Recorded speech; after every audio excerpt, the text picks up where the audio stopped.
गोपी जन वल्लभ गिरिवरधारी गोपी जन वल्लभ गिरिवरधारी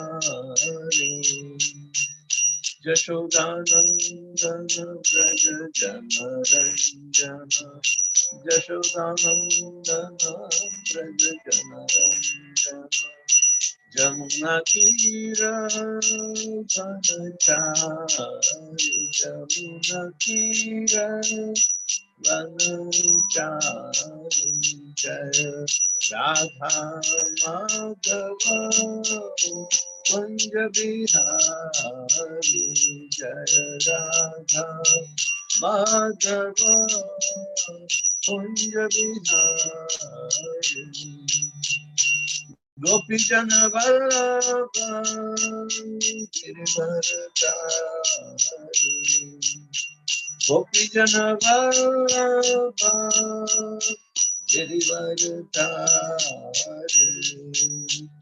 यशोदानंदन व्रज जनरंजन यशोदानंदन व्रज जनरंजन यमुना तीर वनचारी जमुना तीर वनचारी जय राधा माधव कुंज बिहारी जय Radha Madhav Kunj Bihari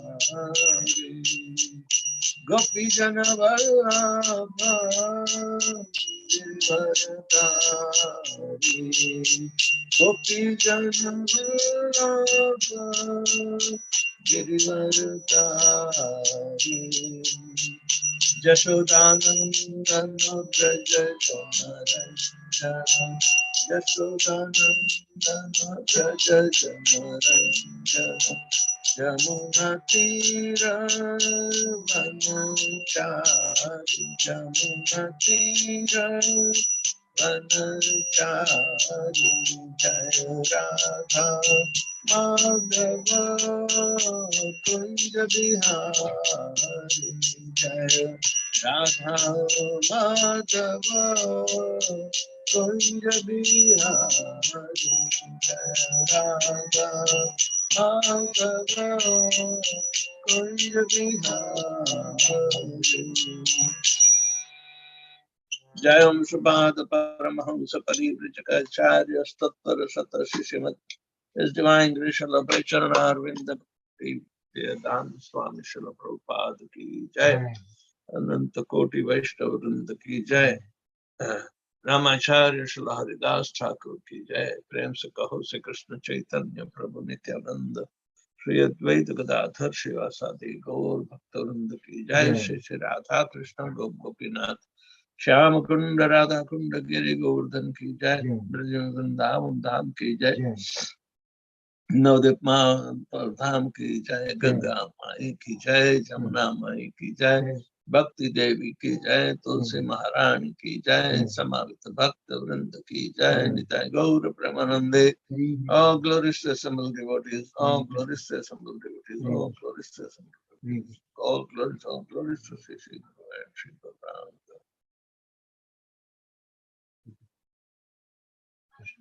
Om Namo Bhagavate Vasudevaya. Om Namo Bhagavate Vasudevaya. Om Namo Bhagavate Vasudevaya. So we are reading from Srimad Bhagavatam, Canto 4, chapter number 11. Swayambhu Manu advises Dhruv Maharaj. And text number 6, still today.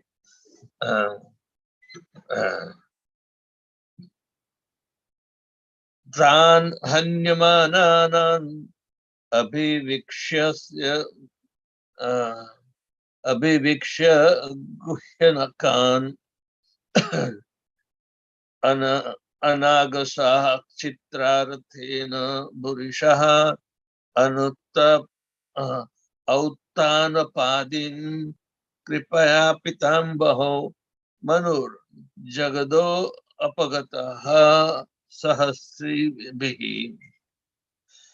तान् हन्यमानानाम् आवीक्ष्य गुह्यका नागान् सचित्ररथेन भूरिशः औतानपादीन् कृपया पितामहो मनुर्जगा अपो जगादौपगतः सहर्षिभिः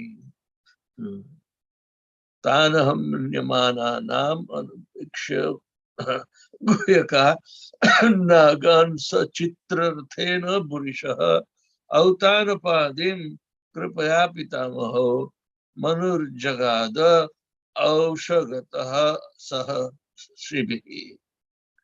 तान् means those yakshas hanyamanan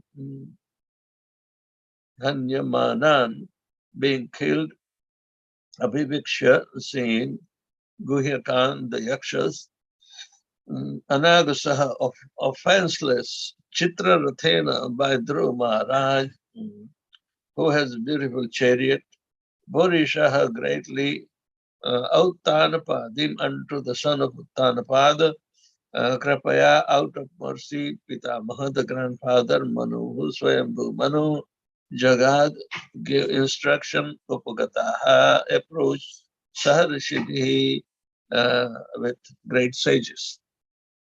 Translation purport by His Divine Grace, A.C. Bhaktivedanta Swami Srila Prabhupada. When Swayambhu Manu saw that his grandson Dhruva Maharaj was killing so many yakshas who were not actually offenders, out of his great compassion, he approached Dhruva with great sages to give him good instructions. Dhruva Maharaj attacked Alkapuri, the city of yakshas, because his brother was killed by one of them. Actually, only one of the citizens, not all of them, was guilty of killing his brother, Uttama. Dhruva Maharaj, of course, took a very serious step when his brother was killed by the yakshas. War was declared and the fighting was going on. This sometimes happens in present days also.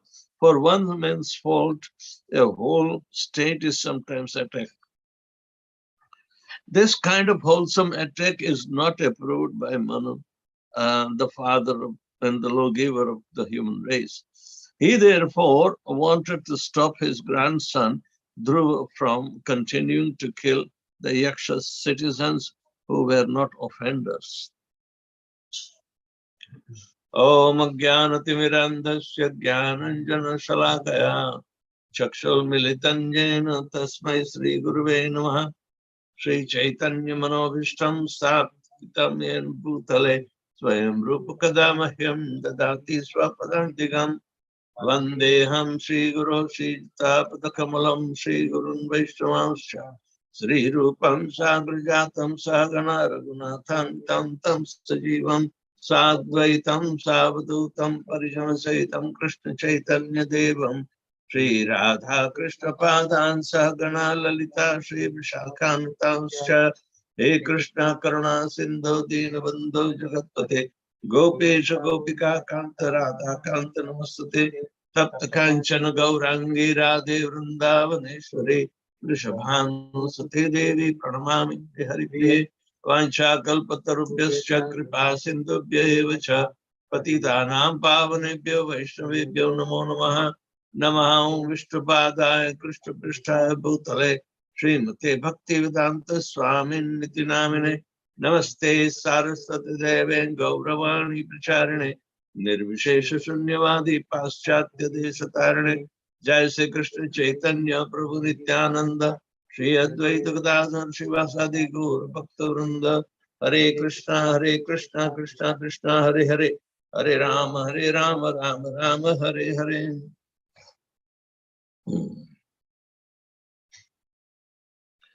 Tan Hanyamananam Abhiviksha Guhyaka Sachitrarathena Burishaha Autanapadim Kripaya Pitamaho Manurjaga Dosha Pagataha Saharshibihi. When Swambhu Manu saw that his grandson Dhruva Maharaj was killing so many of Yakshas who were not actually offenders, out of his great compassion, he approached Dhruva Maharaj with great sages to give him good instructions. So we are studying this. The Swayambhu Manu has to interfere in activities of Dhruva. The reason being,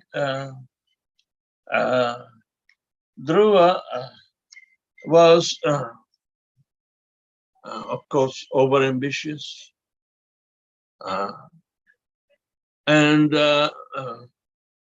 when he got the audience with the Supreme Lord, he wanted whatever he wanted in the boon.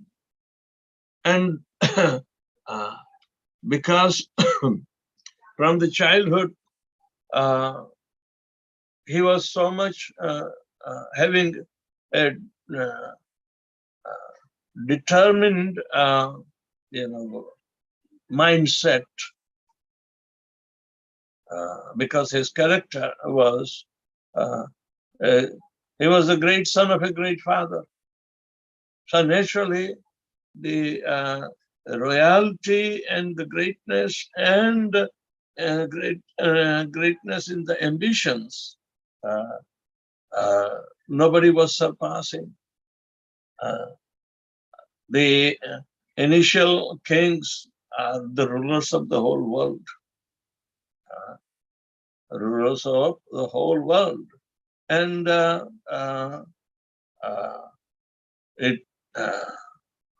even if we start stating that because he was told to go to Madhuvan, which is in Vrindavan, by Narad Muni, and that Dhrutila is today to give the witness that this happened in Satya Yuga. The place is still there, but in Satya Yuga, which has been lasting for 100,000 years lifespan, the Yuga is of more lifespans of humanity, and Trita, Dwapar, and finally Kali, and we see Dhrutila is still there. The importance being that from this particular place, when Dhruva was able to have the audience of the Lord, see, he was thinking that by his austerities and ardent prayers and the desires of such a high altitude that he can do whatever he likes. So after getting the burns, when he returned, he was well received. And some times passed in good company with his brother Uttam. Right? So when Uttam was killed by one Yaksha out of some dispute or whatever it is, Dhruva was enraged, and as if he was challenged in his reign by some higher authorities. He thought he got the highest authority by ruling the Dhruv planet, which was specifically created by Lord Vishnu because it was not existing.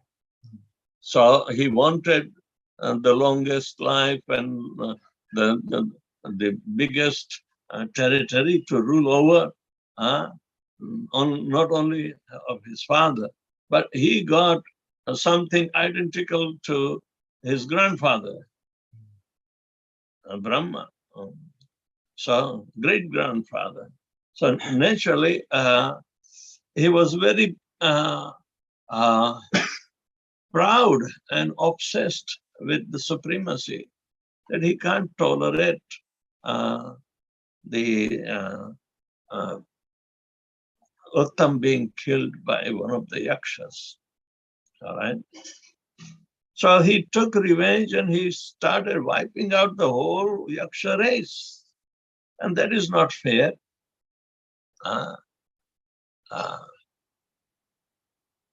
Yaksha, there was one yaksha once responsible, and if he's killed by Dhruva, then okay. But why Dhruva has to go through exterminating the whole yaksha race? And yakshas are important in the creation of the Asura dynasty, yakshas and rakshas. They are all asuras. But here, some of the asuras, especially Dhankuber is a yaksha, and he is well celebrated as the treasurer of the demigods. So some of the yakshas are respected in this high esteem as demigod, and Dhankuber was not pleased. Actually,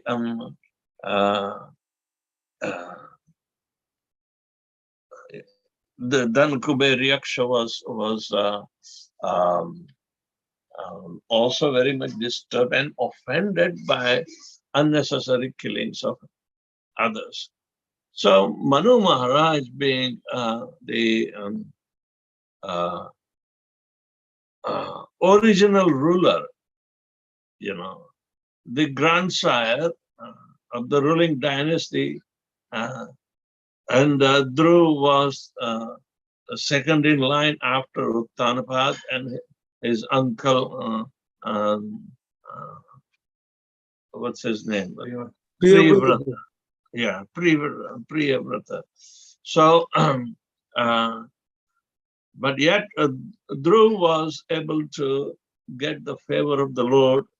So he was having a very distinct mindset. But he could not discern that the revenge can be taken by simply killing one yaksha. And that is fair Kshatriya rule. But looks like Manu Maharaj has not written Manu Samhita yet. So, but nonetheless, he is the personification of the rules and regulations that should be observed in order to minimize the implications which go in chain reaction, right? So Manu Maharaj thought that let me go and explain him, but he went along with many rishis, So they are so powerful. They are the original Prajapatis, and they have to preserve the race and the glory. And Dhruv Maharaj was thinking he is not responsible for all that. But to educate him properly, Manu Maharaj took the rishis along with him to pacify Dhruva and to make him stop killing. So this indicates that the killing should be done in order to preserve the races. Killing should be done, but not at the expense of exterminating what his great-grandsire Brahma has undertaken, and all the Prajapatis have been, you know, created by Brahma's mind and limbs, and similarly, Manu and Shatrupa also came out from the mind of Lord Shri Brahma. So in this way, now the dynasty has to be ruled by rules and regulations. And Dhruv did not know, but ignorance is no excuse. So this has to be corrected.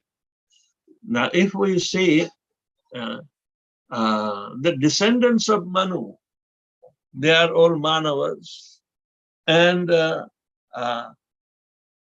they have been known by to err is human. So all the races, they are committing mistakes by not proper, executing the desire of the Lord. When such anomalies are to be found in human race, however, the greatest race was being started by Manu Maharaj himself. So,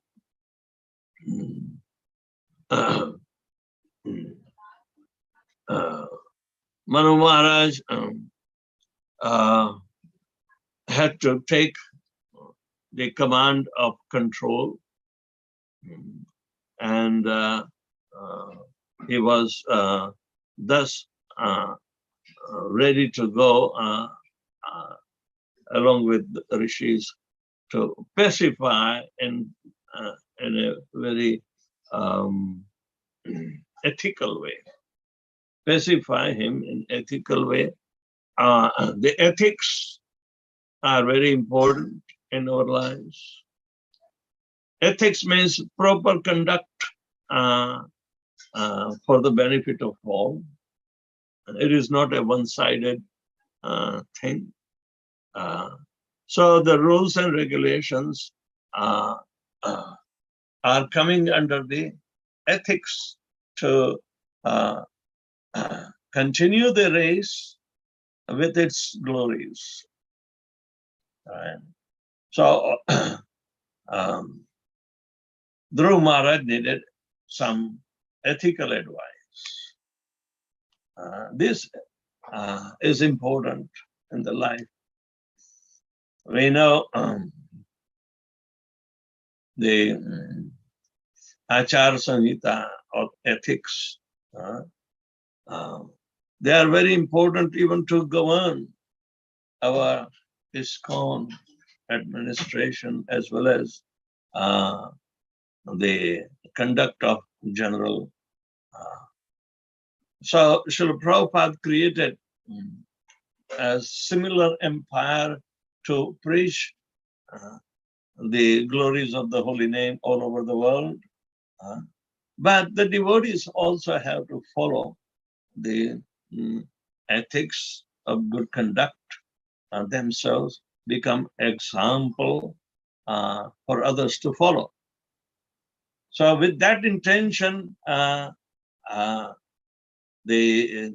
even this year, the proposals for ethical behavior, and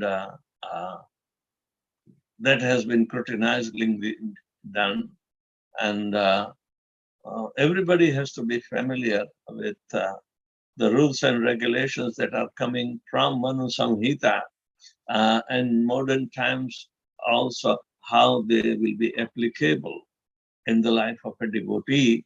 That every sincere devotee or advanced devotee or leading devotees, they have to be aware and they have to help correct the situation, the ethical behavior of a devotee. So this is a very important step that we can understand. It was initiated by Manu Maharaj himself in the case of Dhruva.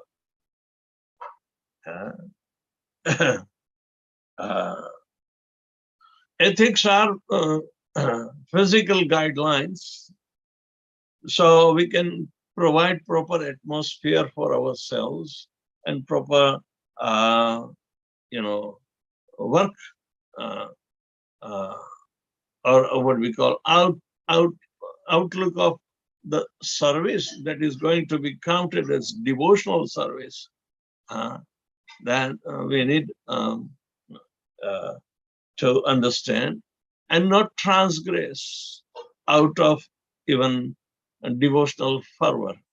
As for example, without taking permission, devotees would go out in somebody's garden to pick up flowers for worshipping the deity. And many a times they were reprimanded. But without taking permission is generally unethical condition. So there are so many kinds of easily transpassable events that devotees take liberty. Of course, these are risky liberties. So in order to minimize the risk of implications, ethics are needed. Because every action has an opposite resultant reaction. So ethics will save that. So Mano Samhita is ethical treatise of Manu Maharaj is very important. And this is the first of the instruction that you have to take a revenge in equal, gravity, equal seriousness. But you cannot override, you cannot, undermine the ethics that is required. An eye for an eye or tooth for a tooth. It doesn't say an eye for many eyes. If somebody has hurt our eyes and we lose the vision and we decide to, pop out somebody else's eye who has offended us, everybody has a right of defense, but an offender does not have to override. So the defense will be also in the same proportion. Cannot underestimate it. So in this way, all these rules and regulations have to be compiled and sorted out in different chapters. And Manu Maharaj was expert to give the guidance, and they are still quoted in our, not only in Vaishnavism, but whoever follows the rudimentary of Vedic religion. Now they call Hinduism. Everybody say, and so for the word Hindutva that has been carved out also means that one must be familiar with the code of conduct of Hindus. It means they have to firmly believe and execute their activities according to Manu Samhita. Because we can see the influence of the time in Kali Yuga. India is heavily been attacked, being a secular state for pro-Hinduistic, because there was no ethics.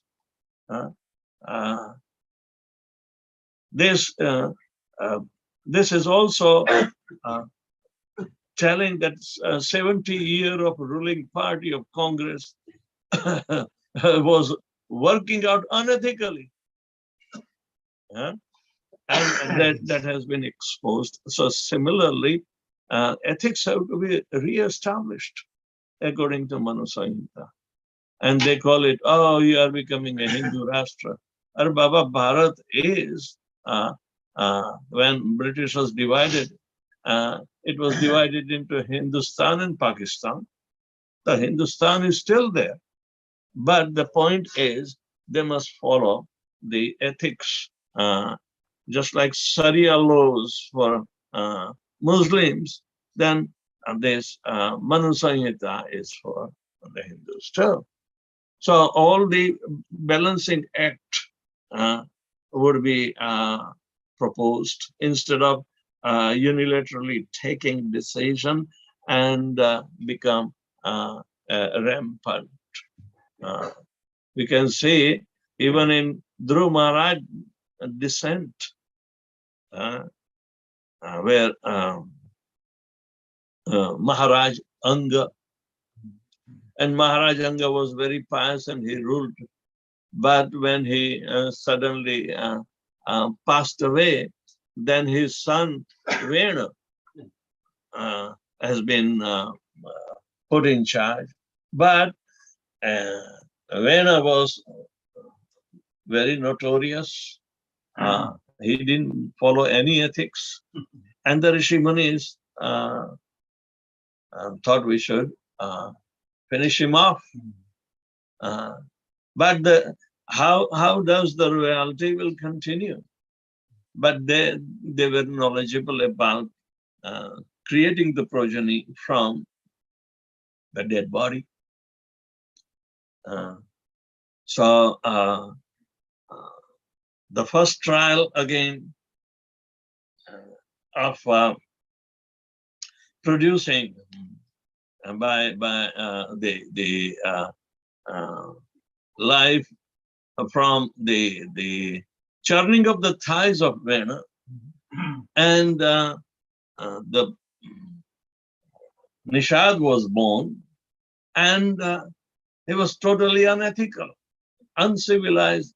So ethics would demand civilization in order to cultivate the civility and by education to the praja or the subjects. So if the king is not civilized, how can you expect the praja to be civilized? So there was a great responsibility. And ultimate aim of this civilization or becoming knowledgeable about ethical conduct, that was to pave the road for the ultimate, purpose of being born to serve the Supreme Lord and realize the reality to go back home, back to Godhead. In modern times, we see in other countries this is not the case.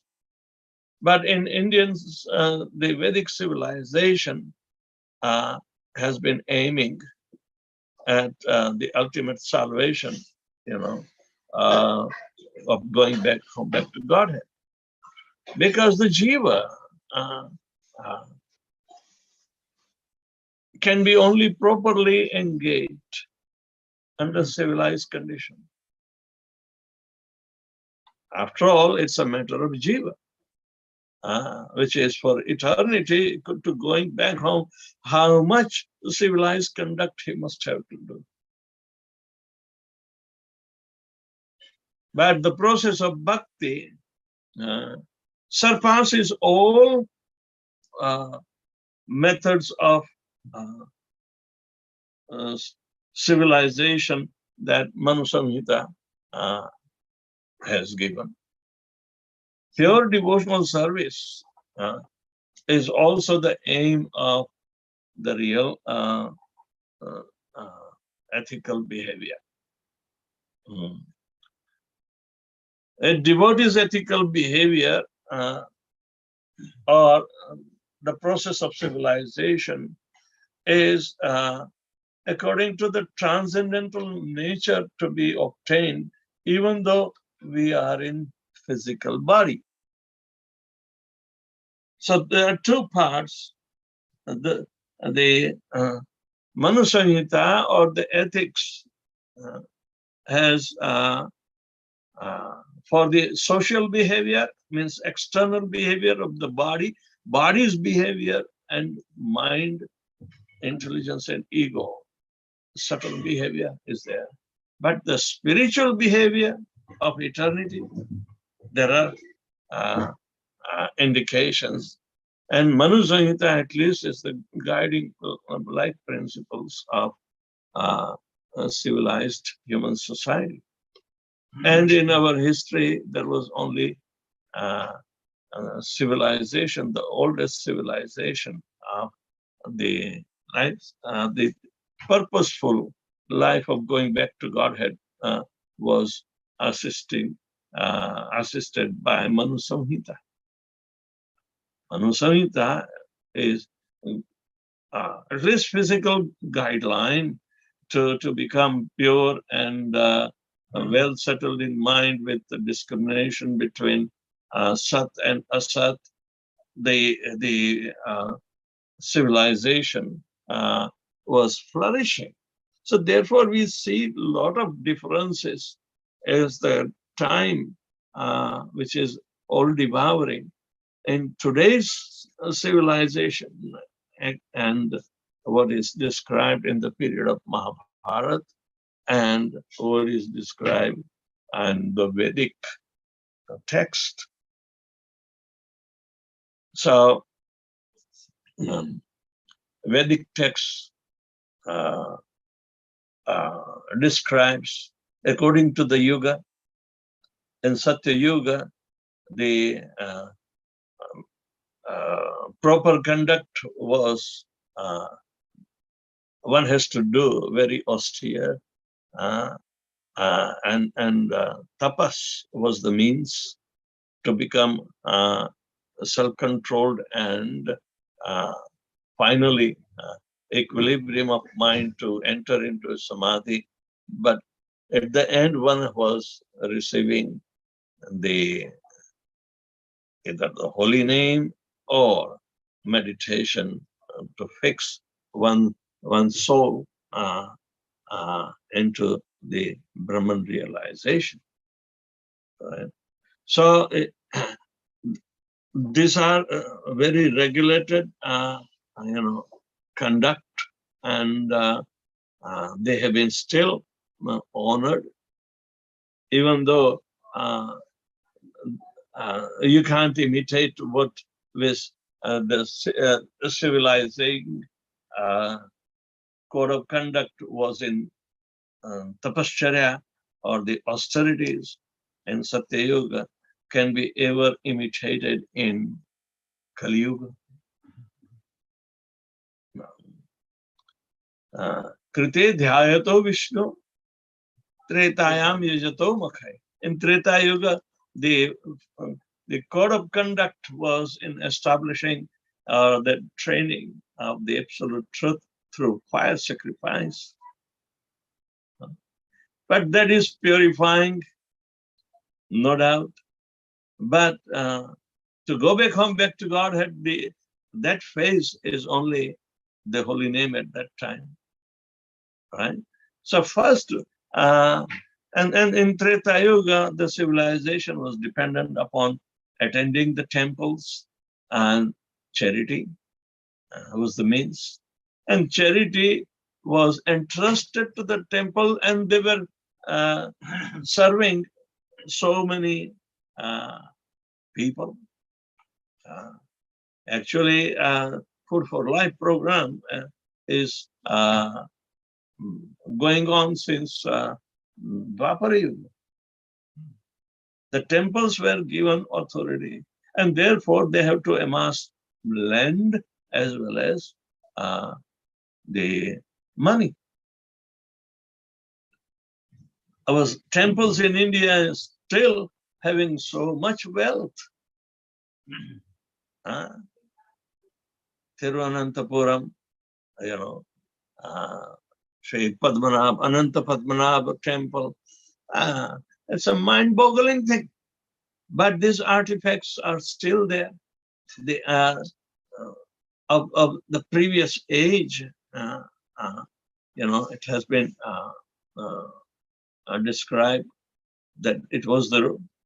So people were able to concentrate on the holy name or the Supreme Lord by worshipping in Dwapar Yuga. But in Kali Yuga, the holy name is the only direct means of conducting the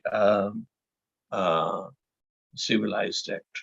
If a person is not chanting Hare Krishna,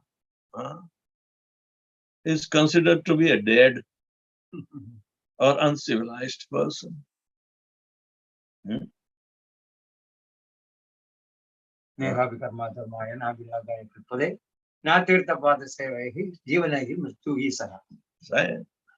these are the direct attack by the Shastra to those who are averse to understand the code of conduct, what to speak of inner code for going back home, back to Godhead.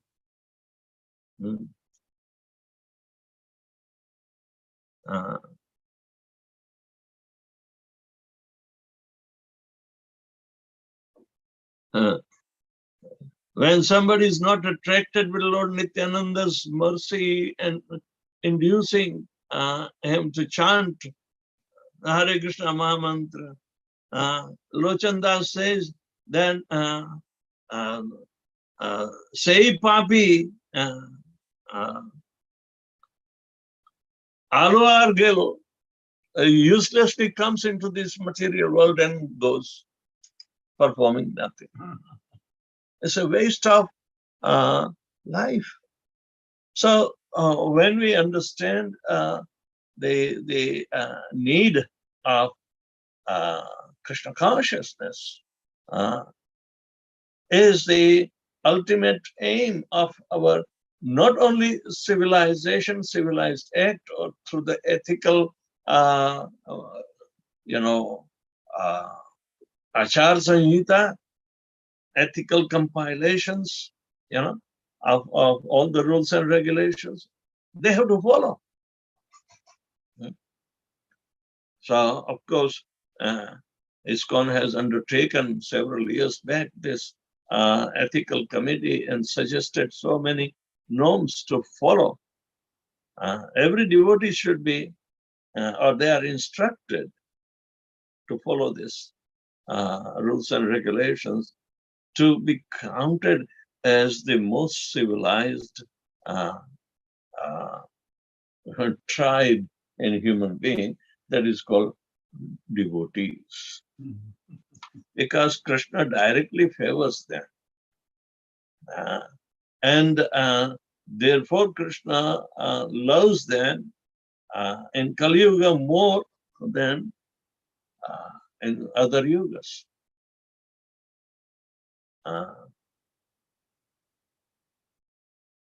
How our predecessor acharyas, they were putting up Je Grihe Bhajana Dekhi Grihete Goloka Bhaya. Bhakti Vinod Thakur is saying that in anyone's household, if bhajan of Lord Shri Krishna's glorification is going on, it becomes Goloka Vrindavan. You don't have to go out, and you can create. Je Grihe Bhajana Dekhi Garete Goloka Bhaya.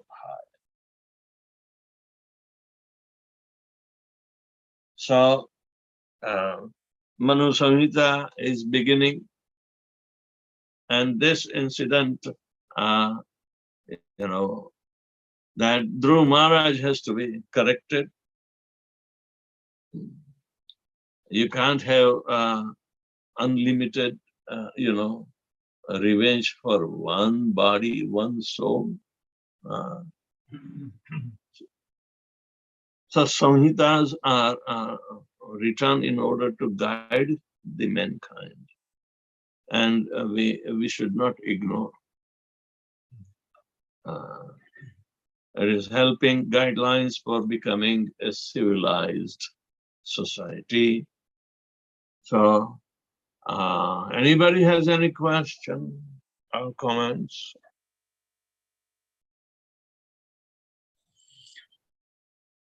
Hare Krishna. Maharaj, Dandavat Pranam. Haribol. I have a small question, Maharaj, on the context. On this context, Dhruva Maharaj, how Dhruva Maharaj got bewildered. He was a realized person. He has known the absolute truth from the God himself. So how he become illusioned, in other words? Why not? And crossed his lips.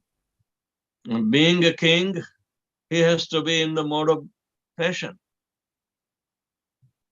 But the passion has to be controlled. He can't let loose his passion to take revenge for his dear god brother, not god, his step brother.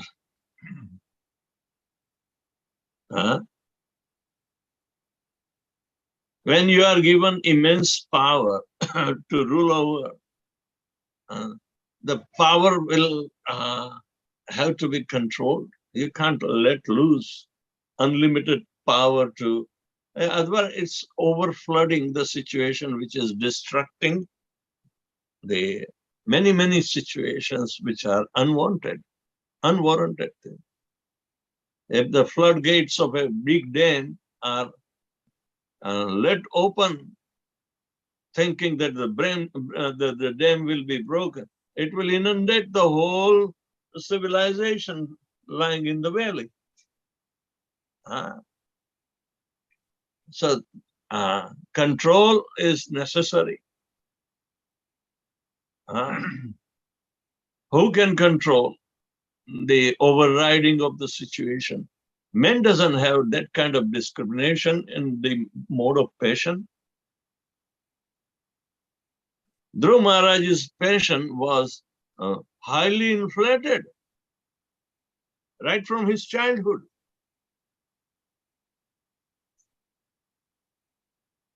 And Dhruv Maharaj was not liberated immediately, even though he had darshan, because he had to fulfill the obligation and that he desired to have bigger kingdom than his father. He is favored by the Lord. The Lord had to make Dhruva planet for him because it was not existing.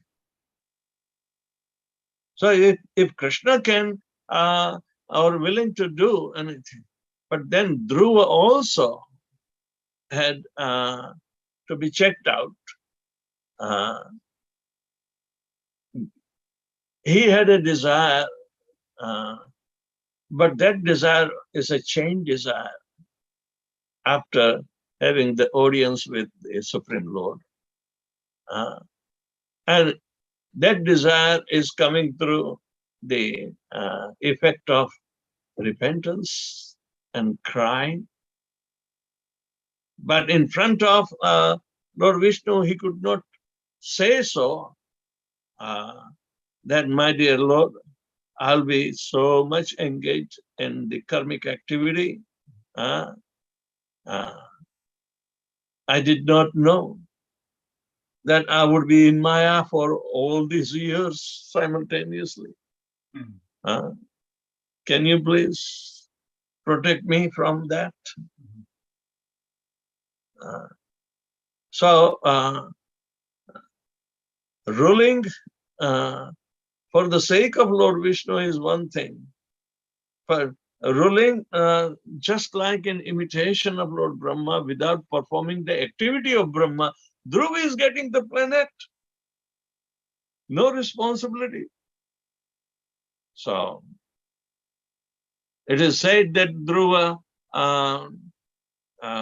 ruled for 35,000 years 36. after his father left, Uttanapad left. So, Dhruva has to go, and if not properly educated, then what will happen?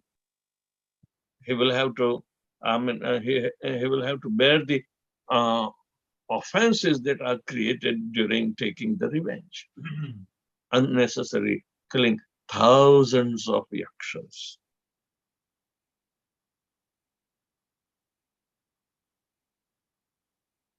The fight is to be done with equal.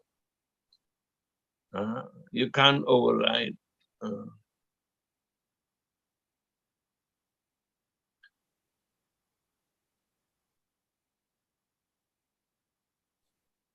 Thank you, Maharaj. Dandavad Pranam. Thank you for the explanation. Haribol. Hare Krishna Maharaj. Dandavad Haribol. Pranam. Dandavad Pranam. I have one small question. In the Satya Yuga, what's the name, what's the form of deity to whom people used to worship? What is the name of the deity? The form of the deity in Satya Form Yuga. of the deity in Satya Yuga. Form of the deity? Yeah. Which form they worship? In No. Satya Yuga. In Satya Yuga, they were not worshipping the deity. Yeah, but meditating to whom they were Deity meditating. worship has been inducted only in Dwapara Yuga. Dwapare Paricharyayam. Yajna Purush was being worshipped in the form of fire sacrifice. In Treta Yuga, the austerity, and then to concentrate the mind on the Paramatma feature was the deity, if you say, but only the yogis were able to conduct that. But again, that was not easily obtainable without proper conception. So Paramatma is there, but most of the time it will be impersonal aspect. Okay. Dhruva Maharaj is in Satya Yuga. Okay. Because Narad Muni was a devotee and Narad Muni introduced him to worship the Supreme Personality of Godhead, who is four-handed. So Dhruva got personal experience of him and to fulfill his desire.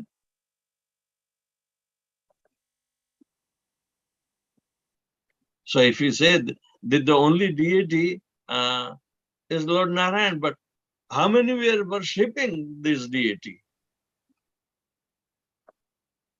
We know that Dhruva also did not establish the deity of Narayana worship. No. He had audience with Sakshat, in front of him. Deity worship is the means in Dwapar Yuga. And Kalo Tad Hari Kirtana, in Kali Yuga, only Hari Kirtan. Even no deities and no temples will be there after 10,000 years. Bet you. Srila Prabhupada wants us to go back home, back to Godhead before that. So, Okay. never mind if you want to come 10 times more. Okay, thank you, Maharaj. Haribol. Dandavad Pranam.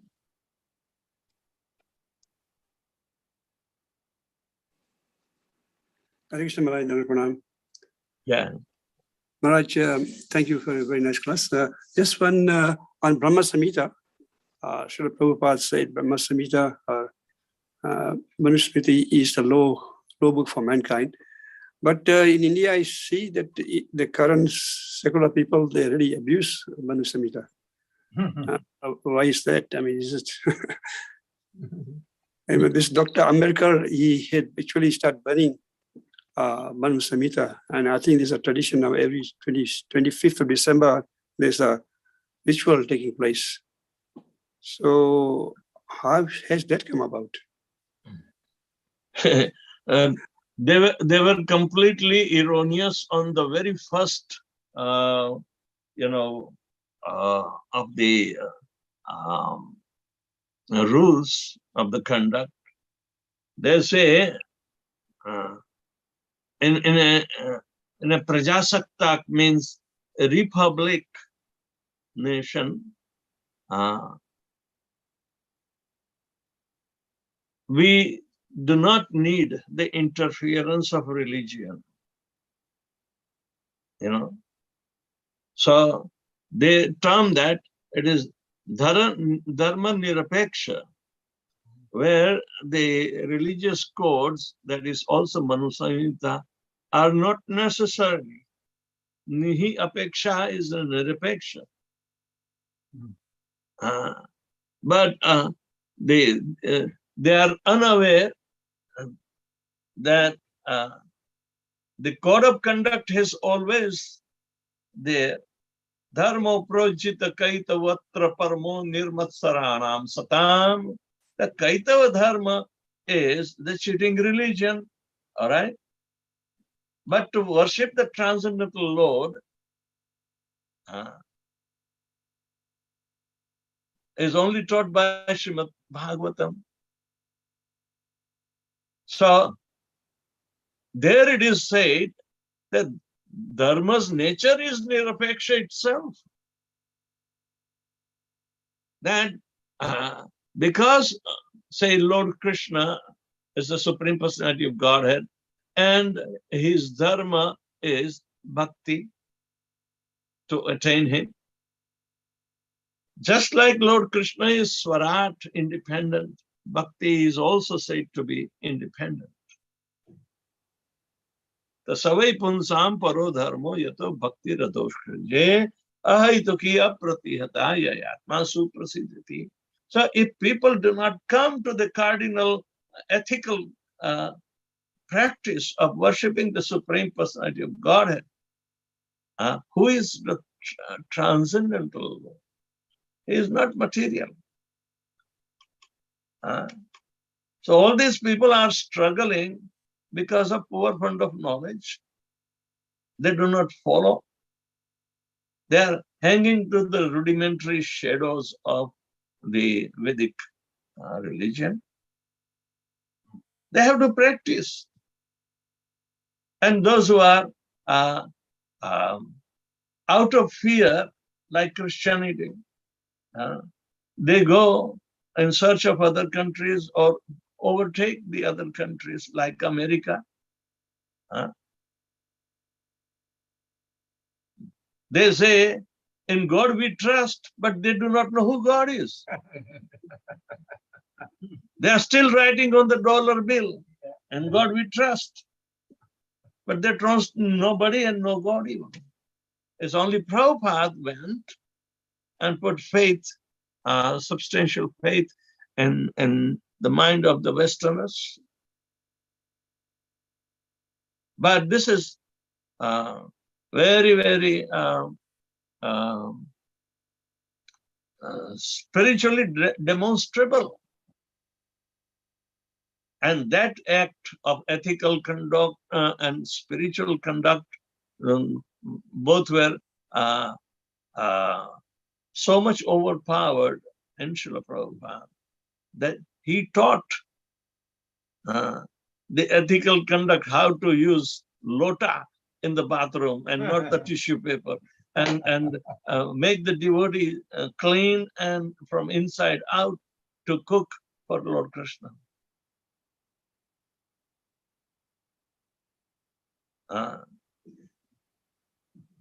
ethics are required, and these are the practice in Vedic time, but with scientific reasoning, because it is essential to bring on the equal platform our body, mind, and desires. Manasaj, Vacha, Karmana, we have to be equal in ethics. Otherwise, mukh mein ram aur bagal mein chori kyun hoti hai? Because ethics are not applied. Yes, we will do that, but no. My conduct is different than what I believe. They are called dharma dvajis in our shastra. The devotees who want to hide their anarthas behind their guru, they will be ready to hold the flag high up and make the slogans loud and clear, Amara Guru, Jagat Guru. But your guru is not. So like that, you know, these are, we are told that we have to look into this matter, because our origin is from enviousness of Lord Shri Krishna. And if we do not stop envy, we will never be revealed the secrets of bhakti. Idam tu te guhyatamam pravakshyami anasuyave. Jnana vijnana sahitam yad gyatva mokshasya subhat. Ethics will clear the way, and the demigods who are charged in such ethics, they are very, very aware that how the humans and the demons that they will have to face.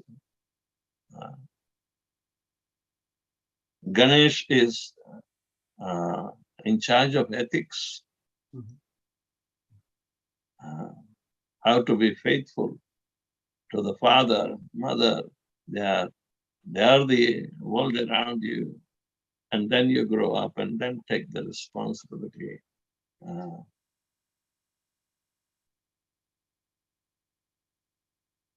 Any other thing, Prabhu? We still got some time. Any devotees want to have any queries, reflection, please come forward.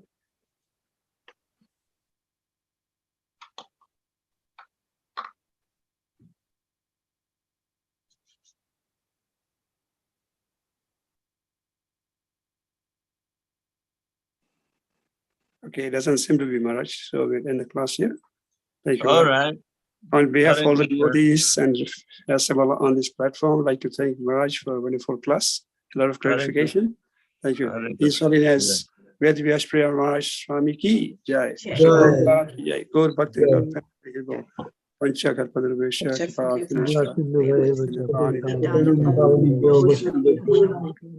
अनंत कोटि वैष्णव वृंद की jai.